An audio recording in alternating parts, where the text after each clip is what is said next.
So let's get started. Um, so for those who don't know, I'm Sunny. I'm the owner of StrivePath.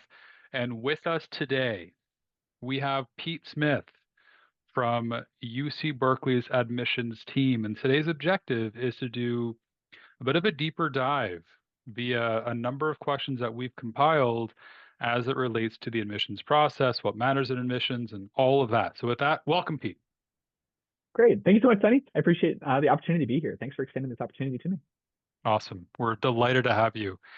And for those who don't know who we are, so we are a Bay Area academic and college advising firm with offices now in Walnut Creek, Moraga, San Ramon, and Oakland. And our whole objective is, and our whole philosophy is, we are centered around the student, not the college. Sorry, Pete. Um, we believe by focusing on the student and really honing in on what their interests are and helping them develop their skill sets, do we get more confident, happier, more confident and happy students. And in the process, we also bring to our student families a ton of community resources and a structured process by which we kind of navigate middle and high school. So for us, success looks like happier students, less stressed families, and better admission outcomes. So that's us. More importantly, we've got Pete. So Pete, tell us about yourself. Yeah, sure. Again, pleasure to be here. Thank you so much for giving me the time. My name is Pete Smith. I currently oversee the in all international processes in the Office of Admissions at University of California, Berkeley. So our team works primarily with recruiting, conducting outreach with international students, helping them through the application process, ensuring that they yield to our university, and then verifying their documents once they enroll. My experience includes living and teaching in both China and South Korea for several years. I was working at a university in China, university in South Korea, before I finally found my way back here. I've also represented universities in the States as well, Virginia Tech and the University of Pittsburgh, to name those. So great to be here. Thank you so much, Sunny. Awesome. And cool. So the way that we're gonna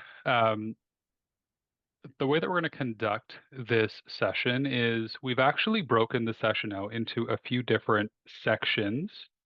The sections, by the way, just to kind of quickly highlight, we're going to cover things like the admissions process and decision making. What happens if you don't know what your major is versus applying, with a specific major? How are applicants evaluated? What is this holistic review process? And then post-admission and advice that you might have for applicants. Does that sound good? All right. Sorry, it's me to So have let's actually kids running around background. You're Sounds good. great. You're Thank you, good. Sunny. So let's actually go ahead and start with the very first section, which is the admissions process and decision making. So here, the first question that we have is, can you walk us through the entire admissions process at UC Berkeley from the time that an application was submitted to the decision? Yeah, certainly. And to add context, I think it's important to also mention how our office works in a very cyclical nature. Yeah. So we're not reviewing applications all year. It's only a really small window of the year for us.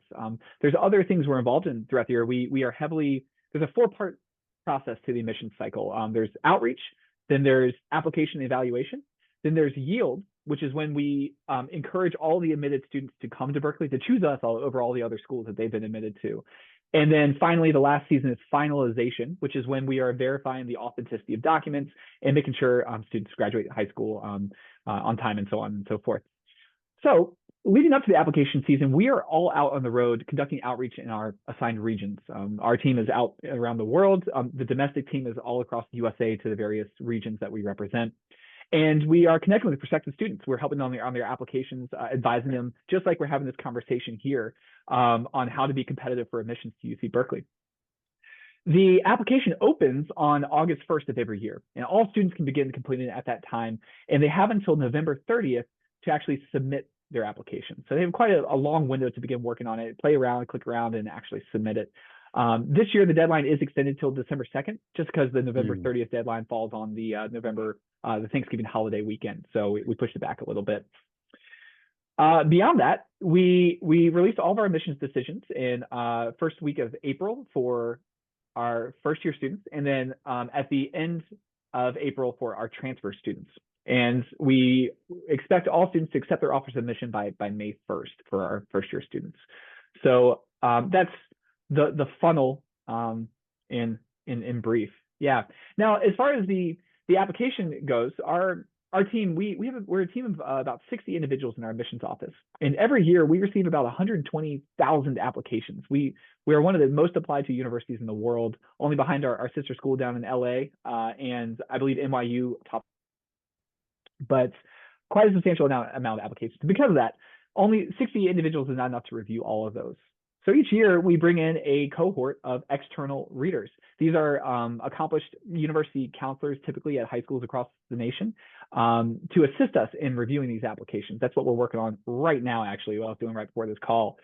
And this cohort of 250 individuals will work with us from December 1st until February, the end of February, to review all those applications and assist us in our reviews. Every application that comes through, every single one will get 2 reviews. So one person reviews it, another person reviews it independently, and they make independent decisions. If those decisions align, the application moves on to the ether. It goes on to wherever it has been sorted, wherever it's been designated. If those 2 people disagree, it goes on to a third read, who is the decision maker for all intents and purposes. So they offer the deal breaking or tie breaking, sorry, tie breaking decision to send the app onward. That's the evaluation process. In a nutshell, that's how evaluation works. 2 readers recommend if the student is eligible or is competitive for admission, or if they're not competitive for admission. Then after the evaluation process, there is something that happens at the leadership level of the university, which is called selection. And this is how selective admissions works at selective universities across the nation. I assume Columbia is under a similar model. Cornell is under a similar model as well, where when we evaluate applications, we are identifying all the individuals who are competitive applicants who are highly capable of being successful at UC Berkeley that we want to bring in to the university.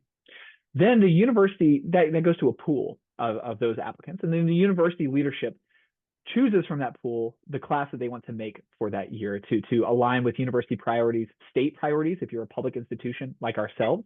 For example, a state priority that plays into directly relates to my position is reducing out-of-state and international applicants or admitted students in favor of California residents, right? California has a really strong policy that we first support the California residents in regards to university admissions, and then out-of-state international. So that is a way that government's policy can influence the work that we do.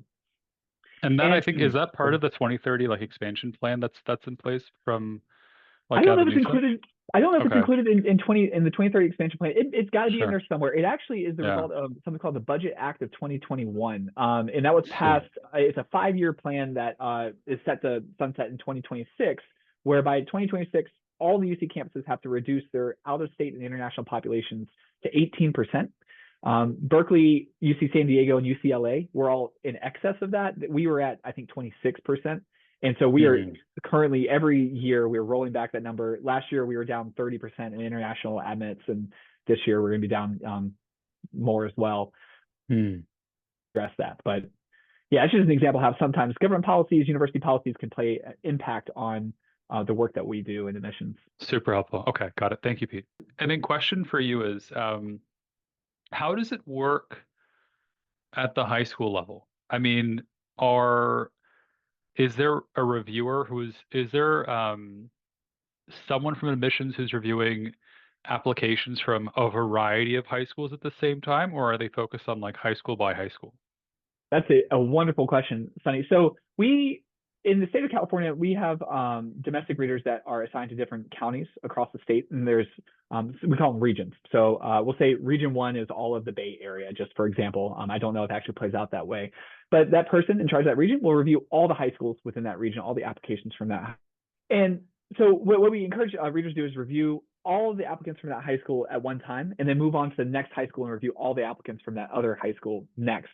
And the reason for that is because it gives strategic insight into how applicants from that high school look, right? If you have access to the entire applicant pool from that high school, you get a better idea of the resources that high school has, the academics that those students are completing on average, competitive GPAs from that high school as well. It gives you an idea of the entire applicant pool from that school and can better inform how you are reviewing applications. That's also a good point. I might be jumping the gun a little bit on this, Sunny, but it's a good opportunity to also mention we only review applicants from within the context of their own schools. So Mhm. from, I'm going to keep referring to an international reference here. I'm sorry, that's just where my mind is. But we don't, for example, compare applicants from the International School of Beijing against Korea International School. That Yep. they are totally different curriculum, totally different countries, totally different resources. It wouldn't be fair or equitable to do that. And the way we get around that is we only review students from the International School of Beijing against their peers from International School of Beijing because they are the only ones that are have access to or hopefully have access to the same resources and opportunities at that school. Yeah, That's super helpful. Awesome. Which I think just really drives home our whole model, which is to know your schools and know your local markets. So now the second thing is, and I think you may have touched on this a little bit, what are the key factors that Berkeley considers when evaluating an applicant? And then how do you balance between quantitative and qualitative factors? great. The underlying foundation of all the work we do is holistic in nature, and we kind of in the higher education admissions industry we it kind of sounds like a broken record. Every university preaches holistic review, but we truly walk the walk and talk the talk when it comes to holistic. All that means is we look at academic factors and we look at non-academic factors and weigh them exactly equally. There's no one part of the application that is given more weight or more value is more valued than another part of the application. That is all holistic means. With that said, there are some salient characteristics that we look to identify in our applicants or hope that our applicants are coming in with. One is we look to identify individuals who have a love of learning, who are eager to always learn and further their own knowledge. That doesn't have to be exemplified through taking 20 AP classes. It can just simply, that can be exemplified through taking Coursera courses in their free time or going to the local library and self-studying whatever they're Hmm. interested in. It doesn't have to be an actual quantitative academic course that they want to demonstrate. Beyond that, the stereotypical leadership reply, but it's also a great opportunity to note that we look way beyond the stereotypical leadership opportunities, the class president, the president Great. of their DECA club or FBLA. We're looking for all signs of leadership. You know, if a student doesn't have a lot of extracurriculars on their application, but it's because every day after school they have to go home and care for a younger sibling, that is a sign of leadership in the family, and that is highly valued in our application. Persistence in the face of challenges, overcoming difficult challenges and barriers in your life. We like to see that as well, but we also recognize that this isn't going to be applicable to every student, right? The students, not every applicant to UC Berkeley is going to come in with some major challenge that they've had to overcome or push through, but that can also be something that helps identify strong applicants. Cross-cultural understanding, cross-cultural engagement is another one that we like, and demonstrated concern for others. To tie a nice bow on all of these characteristics and traits I'm sharing, the underlying foundation that we are looking for in applicants is someone who is heavily involved in the community and cares Hmm. for others. That is a hallmark of UC Berkeley. We are and continue to be the nation's leading producer in Peace Corps volunteers, Fulbright scholars, among many other volunteer-related organizations. So we look to uphold that by bringing in individuals to give back to the community and are involved in the community. That is super helpful. Okay. Now, other question is wait lists. How do those work at UC Berkeley, and what can students do if they're waitlisted? Yeah, and it's a great question to ask. Actually, any admissions counselor you bring in, because it's going to vary by every school Yep. you talk to. They all have different standards and different ways they utilize it. In a nutshell, I think it's good just to touch on what a wait list is and what it's used for. You know, Hmm. universities at the end of the day, when we work through the admissions cycle, we admit more students than we can actually bring in, with the knowledge that all the students that we admit are not going to choose us. They're going to choose the other incredible universities that they're going to. And the waitlist is used to as kind of like a buffer for us to pull from when we need to we need to enroll more students. So we over enroll, but we have a certain amount of seats on campus that we need to fill. And if not Hmm. enough students are filling those seats from the class we admitted, we'll go to the waitlist to help fill those seats and make the class that we have. There's no so when decisions go out, students are notified if they're admitted or if they are waitlisted. Berkeley is a little unique in the fact that when students are waitlisted, we do not accept any kind of additional information, any kind of additional context. We don't put a call out for additional context. If you send it to us, we will actually politely send it back and say, hey, we can't accept this. We apologize. And it's kind of just the waiting game. If you're on the wait list, quite literally, it's just a game of waiting to see if you come off that. We pull from that from May until usually about the middle of June is when we wrap up the Mhm. wait list. We'll do it on a weekly or bi-weekly basis where we'll pull from the list and send out a handful of announcements. And at the Mhm. end of the day, end of the cycle, it usually runs out to about 1 out of 5 students will come off the wait list. So we have about a 20% pull off of the wait list. Oh, wow. Okay. Um, Before we move to another section, any questions in the chat so far? The next section, just so everyone knows, is we're going to discuss majors, declared versus undeclared.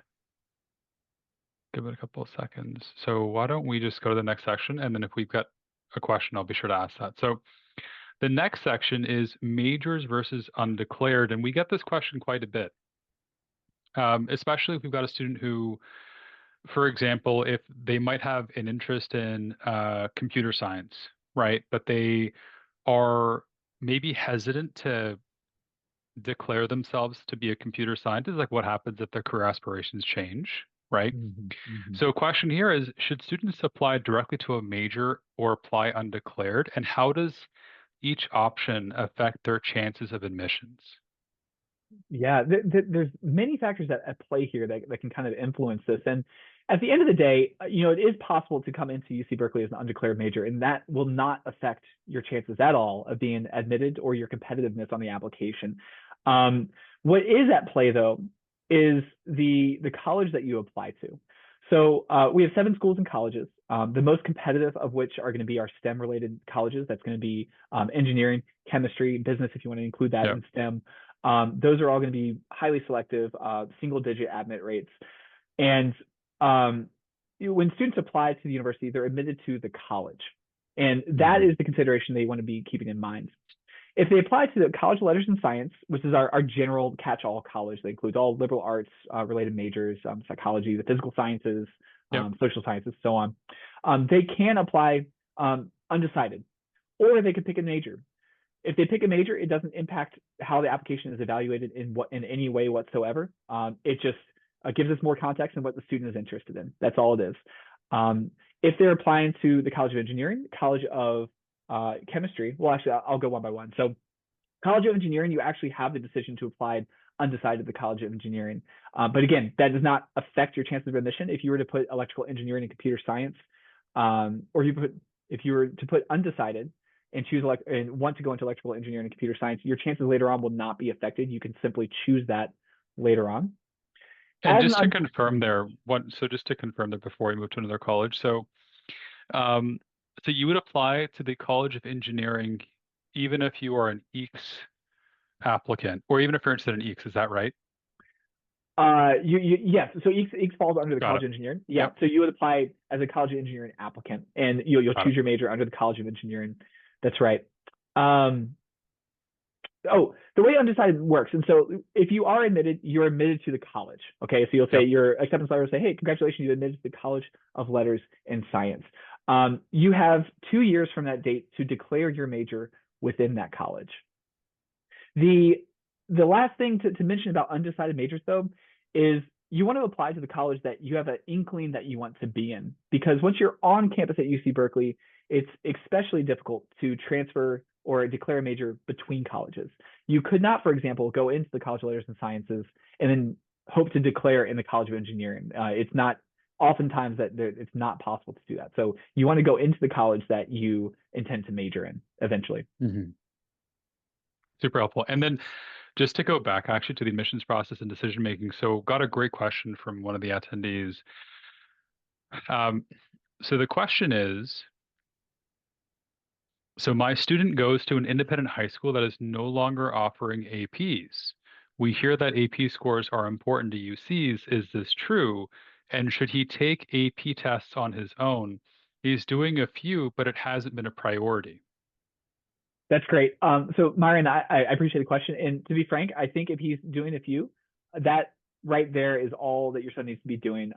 The APs are not any more important to us than any other part of the application. If your son's independent high school does not offer APs, that's perfectly fine. Many schools actually across the country are now foregoing AP curriculum. I just came back from an outreach trip to New York City, and many of the international schools there that I visited have done away with AP curriculum in favor of college level coursework at the a different type of college level curriculum, I suppose. So Hopefully international baccalaureate, hopefully in favor of international baccalaureate. yeah, that's right. I do like the IB curriculum I love personally. the IB. Yeah. Yeah, I often send my kids to it. But so, Myron, all that's to say is that your son will be equally as competitive as any other applicant. And once again, back to what we were saying, they're only reviewed within the context of their own school. So if other applicants from their school are coming in, I mean, he is only evaluated against the peers from the school. And if no one from that school is having AP courses, then the fact that he has just a handful extra, that will make him stand out academically. Now, I often run into this problem, especially in Asian countries. I'm in China and South Korea with students who are incredibly academically rigorous and strong in academics. They think they could take 20 AP classes and be exceptional and stand out and really wow us. And the truth of the matter is that there's a limit. You can take some, but the more you take, the more we wonder why that extra time is not being spent exploring other interests in your life and other hobbies. So be really cautious about encouraging them to take more just to look more impressive on an application. We do value that, one or two outside of the class self-study. That's really impressive. It shows love of learning, like I exemplified, earlier. But we would rather see them, if you don't take more beyond that, because pursue a hobby, get involved in the community, get involved in more extracurricular activities to really round out your application. That's great. Thank you so much. So let's go back to majors versus undeclared. So I think what you touched on was the College of Letters and Sciences, engineering, but I would imagine chemistry and business are somewhat similar, where you're applying to the college and you can apply to the college as an undeclared major or to a specific, I guess, interest area, right? Or so like if you were applying to the College of Arts and Sciences, you could say, hey, I'm interested in economics, but you wouldn't be evaluated as an economics student. You'd be evaluated as a College of Letters and Sciences student. Precisely right. That's right. Got it. And I do believe, I'm sorry, I'll have to check back and get back to you. I do believe the College of Engineering, or excuse me, College of Chemistry does not have an undeclared option. I think you have to declare. And I think business is the same, but business is only because we only have or not an MBA, but business administration degree. We don't have several options under business. So I'll have to double check for sure, but I think my guts tell me that's the way it lands. Super helpful. So then an undeclared, then it's effectively an option then for really, I'd say, College of Engineering and then also Letters and Sciences. Yes, that's exactly correct. Awesome. And if you do declare, go in undeclared, and you truthfully are when you land there, you will take introductory coursework and to find the major that most interests you. We have pathway programs to help you find the major that is most suitable for yourself and that aligns with your interests. So putting undeclared on your application will actually prepare you to receive resources to be supported to find your major down the road. Super helpful. Now, what happens if a student gets into a college and then realizes that's not the college for them? Yeah. So an example, I started off as an electrical computer engineer, and then I realized I did not want to be an engineer. So I actually switched into arts and sciences. Yeah, I was actually going to ask if you switched your major at college, because for the parents in the call, it's exceedingly common for students to transfer change majors at least one time at our university. I changed my major as well when I was there. But so to answer your question, it is possible to change majors between colleges. However, it is very difficult to change majors into a very selective school. So if you're in LNS, Letters and Science, and you want to transfer into engineering, chemistry, or business, that unfortunately is 9 times out of 10 going to get denied by your academic advisor, simply because there's no open seats in those schools. We only can place students when other students leave. They have really strong retention rates, so it's just not possible. For the other schools, the College of Environmental Design, Rausser College of Natural Resources, which have some health science related majors, you can transfer between schools fairly easily between those. Super helpful. Okay. And let's, does the admissions process differ for students applying to impacted or high demand majors, or is it still the same? I guess based on your answer for engineering, it might still be the same. Is that right? So it is the same in regards. So impacted majors are its own special thing. And oh gosh, I should have this pulled up. I'm sorry. The only reason I'm hesitant right now is because we still have impacted majors, but we have greatly reduced the number. We only have three this year. So thank you Okay. for hanging me. I pulled them up. Last year, I think we had something like nine. So Well, right now the only impacted majors. Um, oh, I'm sorry. There's five. So we did cut back a little bit, but they're art practice, political economy, social welfare, public health, hmm, and ORMS, which is operations, research, and management science. hmm, And the only difference, and this is going to backtrack on everything I said, it's going to murky the waters. I'm sorry. The only difference is you're good. you do have to declare these majors on the Yeah, application, and you are considered for those majors. So got that it. impact majors are slightly different in the fact that you have to declare them on the application. Got it. Super helpful. Awesome.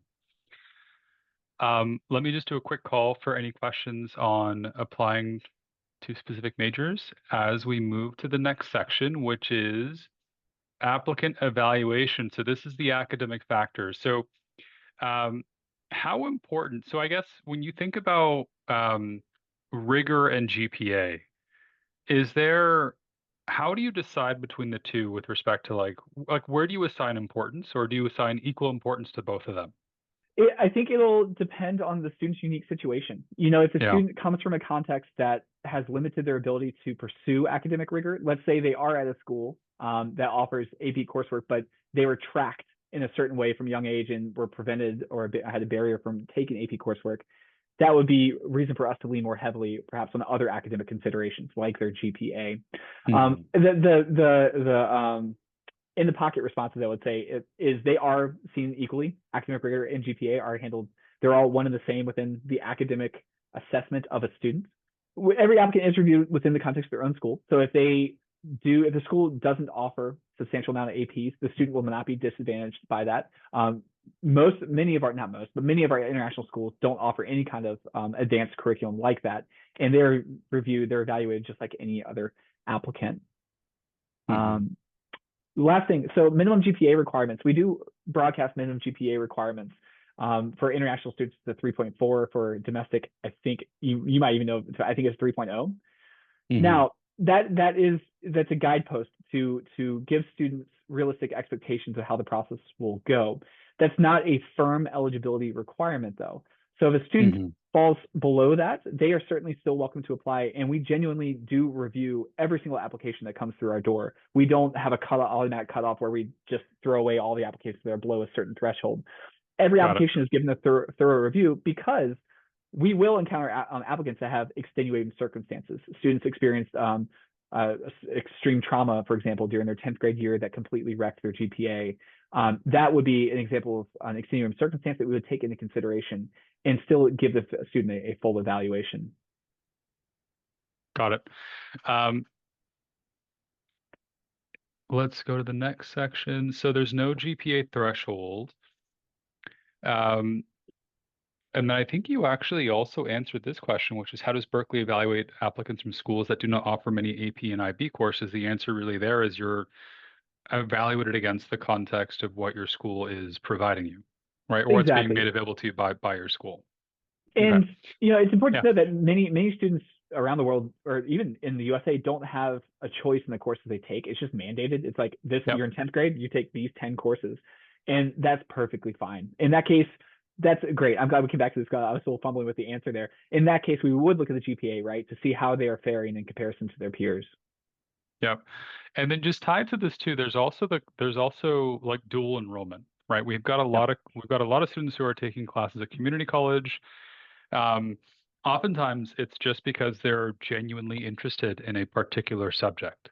Hmm. How does that play into the applicant's academic evaluation? Heavily. And take heavily with a grain of salt. I'm sorry, don't put too much emphasis on Sure. Yeah. the terminology I use there. We do pay attention to this kind of things is a better way to say that. That shows once again back to love of learning. It shows they're going above and beyond to pursue academic interests of theirs to further their own knowledge, and that's highly sought after in our evaluation. So, going after dual enrollment or university level coursework would be desirable in an applicant for sure. Awesome. Okay. But I think, as you mentioned earlier, to not overdo it, right? Because I think it's important for the applicant to also showcase what else their life is about. Like what else is important to them besides just academics. Certainly, certainly. And Yeah. let me backtrack a little bit to say, like, even one course is enough Yeah. to be like, wow, that's great. The student really went above and beyond. It does not have to be a quote unquote impressive amount to wow anyone. Yeah. That's really helpful. And that actually, I think, should hopefully calm some nerves as well. Because I feel like some students, they're in like this mode of almost chasing that GPA. And so the whole thought is if I just take that additional community college class, right, that'll get me that GPA boost that I need to get into Berkeley. But really, what we're hearing though is there's not really a GPA cutoff. If anything, what's really important is the story that you tell and just your authentic voice kind of coming out in your applications. Right. Yeah. And the longer I'm in this field, it's been about 10 years now, the more Mm. I become frustrated with the vagueness in college applications. And students feel that way because there's no clear guidance about how many classes is too many classes. And they think, understandably, they think that the more classes looks better, looks more impressive. And it's incredibly frustrating. So the longer I'm in this field, the more work I do to kind of demystify all of those preconceptions and say like, hey, you don't have to take 10 academic like AP Yeah. classes or take 4 HL courses for whatever reason. You can simply be who you are, be good at what you do, and be admissible to UC Berkeley.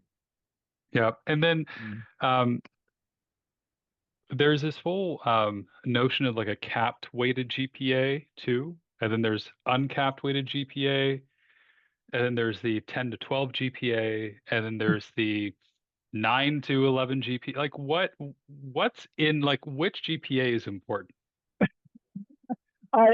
Well, so we look at both. So we look at unweighted and weighted. We do see Okay. both of those metrics on the application. I would say given equal weight. At the Okay. end of the day, we are simply looking that students are able to perform successfully and competitively in the curriculum that they choose. So Mhm. Cool. Okay. Now, not a whole lot of our schools rank students anymore, but for those that do attend the school that does provide a class rank, how is that handled by Berkeley? we actually don't have any way to view class rank in the application. And if you were to tell us class rank, it wouldn't be factored in whatsoever. The one Mm, exception I will say is if you received an award to recognize your yeah. rank. For example, if you're valedictorian or salutatorian, and it's actually there's data to back, or not data, but there is a certificate of something or a proof of the award that you were recognized for this. That would be something you can include on the activities or extracurricular section of your application. Activities or awards, I suppose, would be a better section for that. Just a yeah, so we would acknowledge that kind of award, but any kind of class rank we don't even consider at all. Yep. And then one question that we got, which I can actually field, but let me know if I have the right answer, Pete. Um, so how many essays are there now in the application? And I believe the answer is there are four PIQs. And they're the same. It's just when you're filling out the UC application, you're filling out one application that can go to up to 9 UC campuses. And your answers for the PIQs are sent to each one of the campuses to which you apply.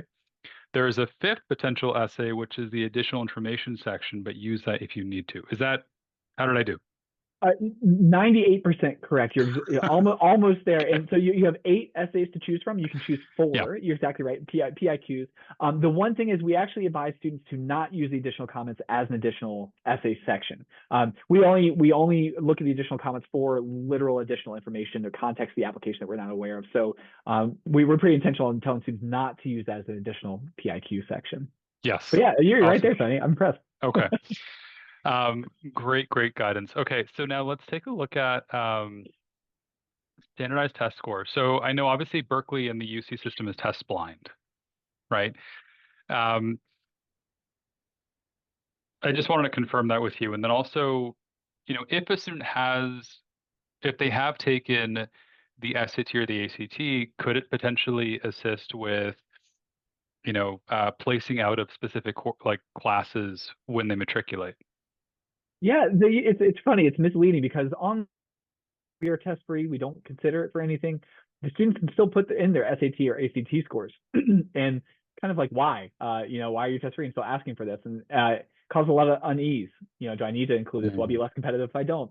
The truth of the matter is we do not look at SAT or ACT for any part of the admissions process that includes evaluation, but also includes scholarship eligibility or Yeah. anything. So we literally do not consider it. The reason the application asks you for it though is because after you are admitted, your scores on those tests can place you out of certain entry level English language and writing requirements or math requirements even. So that's why we kind of collect that data at that point in time, just to ease the enrollment process later on down the road. Super helpful. Okay, so we are going to move to non-academic factors. And as I do this, feel free to, for those who are in attendance, feel free to just ask a question in the chat and we're happy to answer it. So let's go to the non-academic factors. So here we're talking about extracurriculars, community service jobs. Let's focus on extracurriculars as a starting point. So how important are extracurricular activities and how should students present them in their application? This is so the application kind of, if you think about it from a really macro lens, it's just two parts. It's quantitative and it's qualitative. Hmm. Quantitative, you have all your grades, all of your English proficiency, AP exams, and so on data, right? And then you have qualitative. And Yeah. extracurricular falls into the qualitative section where it is important in the fact that you really need to utilize this section to have your true voice and your true identity emerge. Paint a picture of who you are. This Hmm. is their brag sheet. This is the student's chance to really tell us what they are involved in. So they are important in the same way that any other aspect of the application is important, but important in the way that they need to identify their voice and make Yeah. it clear who they are when applying. How should students present them in the application? So on the extracurriculars section, there's activities, awards, extracurriculars, and volunteer opportunities. And it's important. Students will often ask, I saw there's 20 spaces for me to fill in extracurriculars. If I don't have enough, am I a less competitive applicant? And the answer is no. It genuinely is quality over quantity. So students with one extracurricular activity, students with none extracurricular activities, but other shining points of the application can be admitted.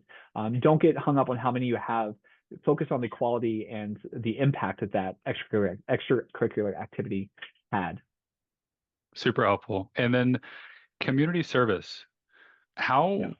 How much of a role and what role does community service play in the admissions process at UC Berkeley? It is looked for. It's another characteristic that we value in our applicants for a competitive applicants. I mentioned that community is a major pillar of the Yep. UC Berkeley campus. To further conceptualize that, we have over 1,200 student clubs and organizations on our campus, and Wow. other universities of our size will be in the high hundreds, 600 to 700. So that's a testament to how involved our students are and how alive, and vibrant our community is. And we genuinely are looking to bring in individuals who will get involved, who will contribute to that community and carry on this atmosphere that we've created at UC Berkeley. So because of that, we do look for community service. We look for community on their application in some way. Community service, just like leadership, is there's so many shapes and forms to it. It doesn't have to Mhm. be the generic. I went down and volunteered at the food bank. It could be, you stayed after school to tutor a student, or you thought of a unique. I was just advising a student earlier today who they identified that there's a snack time in the mornings. I think at like 10:30 at their school, and all the students, when the bell rings, will run down to grab a snack from this one lunch line. And it was a problem because there was a bottleneck at that lunch line, at that snack line every day. And she said the wait was so long that not everyone could get a snack before it's time to go back to class. So what they did is they actually invented order your snack ahead of time app. And they allow students to kind of have the snack there waiting for them where they can pick it up and just run. And I was like, that checks so many boxes, for the Yeah. application in so many ways. It's like it shows leadership, it shows creativity, it shows a community service because you're genuinely providing a service to the community that was suffering. You had to wait and didn't get your snack. So it comes in all shapes and sizes. It's important to think in a outside of the box viewpoint when you're looking at community service. That's wonderful. And I think with community service, what we've been really kind of preaching to our students is um, make sure that you just really enjoy it, right? Don't do it just to kind of Yeah, check off the box. It's really yeah. important that there's genuine interest in there.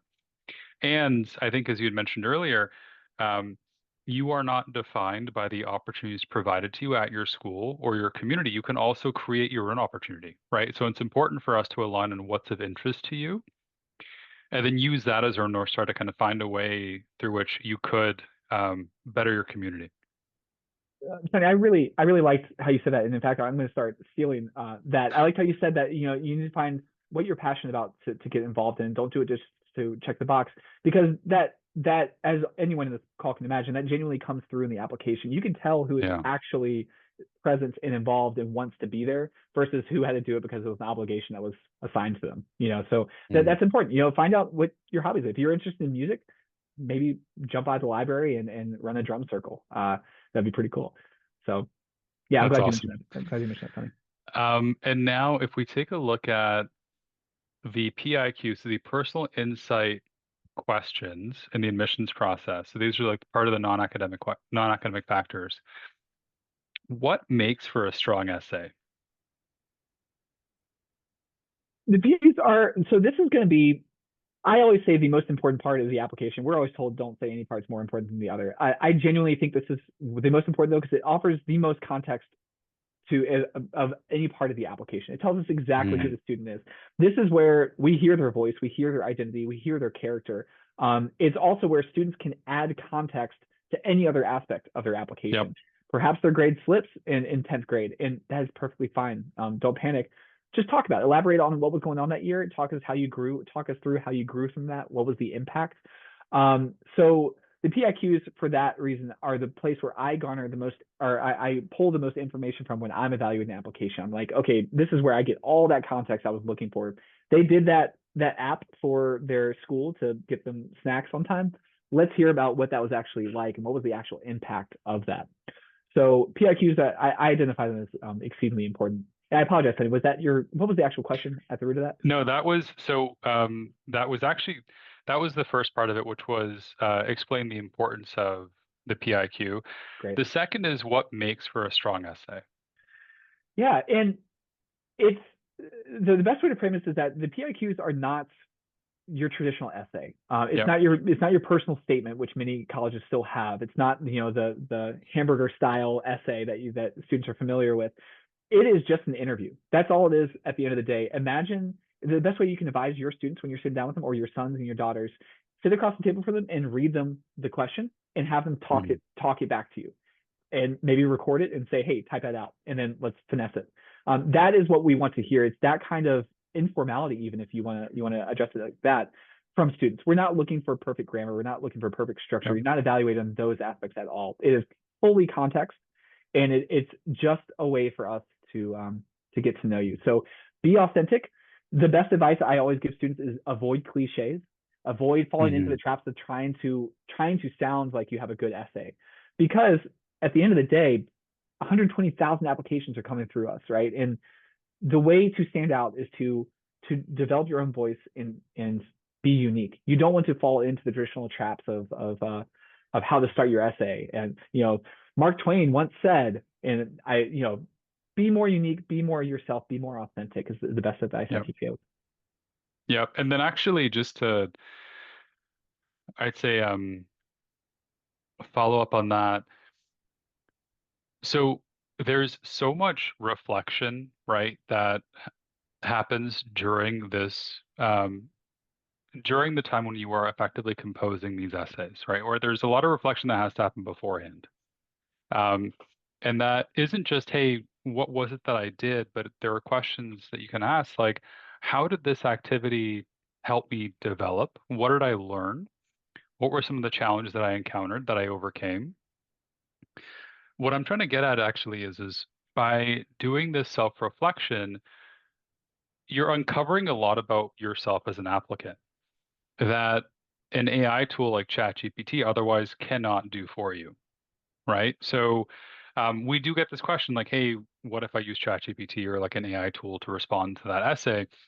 The short answer is you could do whatever you want, but the what makes for a very powerful response to this is the amount of self-reflection and vulnerability that your essays can show, which, takes quite a bit of, I'd say, like deeper introspection Yeah. um, and synthesis. So just want to quickly add that as well.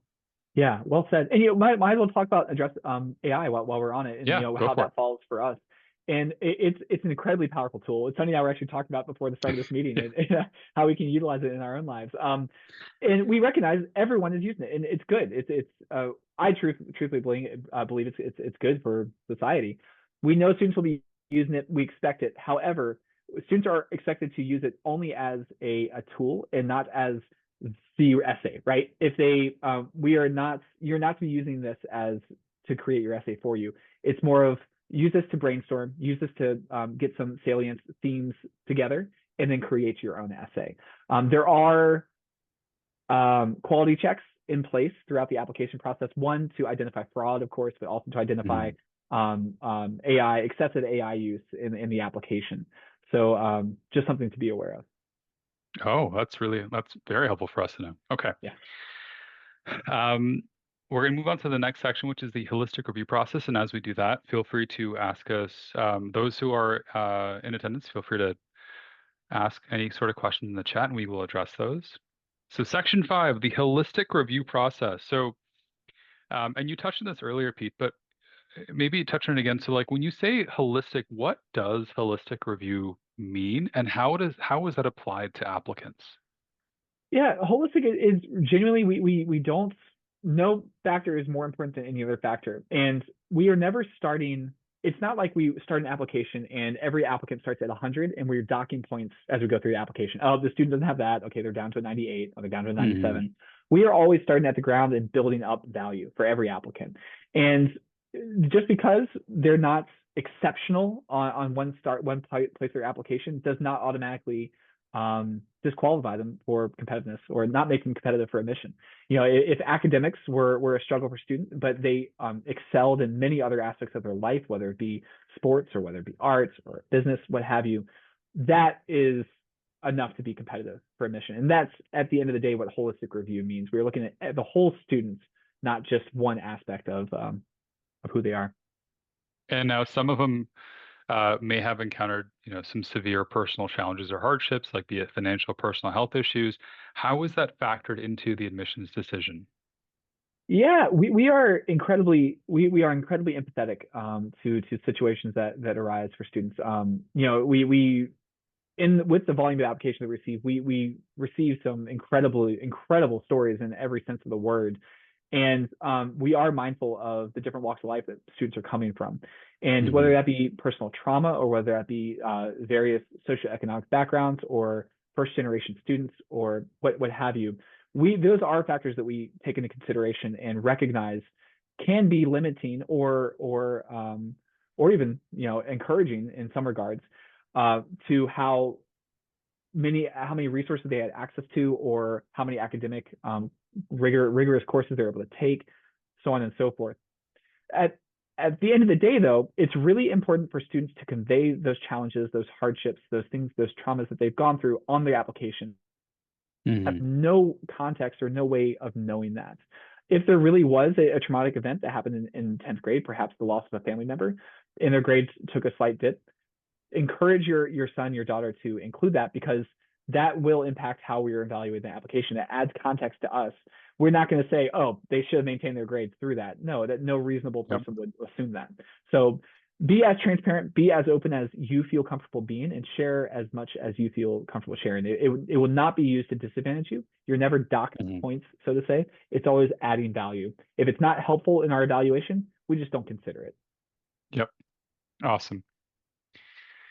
The last section, post-admission and advice for applicants. So, what advice would you give to students who are on the fence about which major or academic path to pursue? Yeah, I think to be generic and vague. It's obviously a little late in the day. We it, I, you know Get involved in a variety of on-campus clubs, activities. Get involved with all kinds of student organizations. We also have many different what we call pathway programs available for students where they can explore their interests. They can get college credit at the same time. It's exploratory coursework during their first year at UC Berkeley. So there's all kinds of support in place to help you find the major that you want to do and find one that directly aligns with your interests. Got it. Um, Super helpful. And then what can students do after being admitted to make the most out of their UC Berkeley experience? And this actually, I like this a lot because this is kind of we're coming full circle now with right with Wish even I had how we to. started the conversation, like how can you make the most out of undergrad? So what can students do after being admitted to make the most out of their UC Berkeley experience? I hate to sound like a broken record. I think recognizing and simply exploring the breadth of opportunities and resources that are available on the college campus. Sunny and I were talking at the start of this presentation that I went to Virginia Tech out in Virginia, and I simply just didn't know what was available to me, so I didn't take advantage of many resources on campus. I was much more concerned about building my social network and getting out in the mountains in Virginia and going out in the rivers and stuff.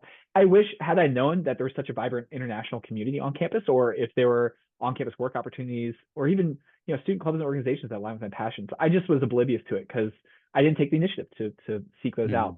Now that I've been in admissions, I'm much more aware of all the resources that are available on campus that to help support them to be successful. Whatever the interest is of a student, that we have that club or activity on campus. It does exist.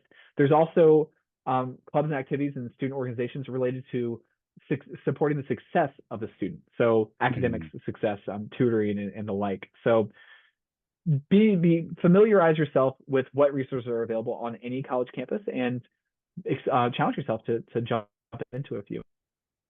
And we got a great question actually. So are admitted students allowed to take a gap year before starting? Thanks, Myron. So great question to ask any university rep you speak with. At UC Berkeley, I'm only going to speak for UC Berkeley. I think it's a UC wide policy, but I always speak for us today. It is not. So any students are not allowed to take a gap year after they've been admitted. They're encouraged to take the gap year first and then apply. And to be honest, if they are productive in the gap year, which typically students are, and we actually encourage them to do it, they will be more competitive for admission after that gap Mhm. year. So no to your question, but encourage them to apply after that gap year. Super helpful. And how can families best support their students during the application process and once they've been admitted to Berkeley? I think I think respecting a student's decision and Yeah. in their own voice. Oftentimes, I'm a parent myself. Luckily, my kids are pretty young now, so I don't have to worry about this quite yet. But I see it all the time where parents are simply just extending their own opinions and their own wants on their students, especially Hmm. from the Asian countries that I visit. It's highly prominent. And at the end of the day, when students will end up at a university that they don't really fit Yeah. at or that they don't really want to be at just because they think it's been told to them that's what they want to do. There's many students across the world that would not thrive at UC Berkeley, and we fully recognize that. We genuinely want to Yep. bring in students that would fit here, and it's important to listen to your student and hear the signs and signals that they're putting out into whether or not this is really something they want to do. At the end of the day, I think that's how families can be the most supportive is simply listening to them and not um, putting your own preferences on top of theirs. I love that. I love that response. That is so core to our philosophy, which is it's all about the student and not the college, right? And your student is the strategy. So focus there. Yeah, So like look inwards first. This has yeah. been great. So Pete, thank you so much for your time. It's been a sincere pleasure to getting to know you over the last several weeks. Um, and then for everyone who has attended, thank you so much for attending and for investing the time and asking all like those amazing questions. And um, if there is anything we can help with, do not hesitate to reach out. So our phone number is attached, as is our email address. So our email is contact@mystrivepath.com. And I think that actually does it for our October sessions. Next month, we have at least two sessions booked, and they'll be on our events page coming up pretty soon. One of them will be Saving for College with a partner firm that specializes in guiding families through the financial planning process as it relates to saving for college. And we will have a careers in law panel featuring, I want to say, 3 to 5 lawyers, including a recruiter in the legal profession. So yeah. So with that, everyone, thank you so much. Pete, any last words of advice or words of wisdom before we let you go? Oh gosh, put me on the spot. I sure don't. I'm going to plead the fifth and sit this one out. I don't want to leave on a bad note, but just I want to thank you genuinely, Sunny, for the opportunity. I do appreciate everything your organization does to support the community. It's wonderful to see. So thank you for having me here. Thank you so much. All right. Well, with that, Pete, have a wonderful night, and everybody else, So, all right, enjoy bye your everyone. Wednesdays. Bye. Thank you.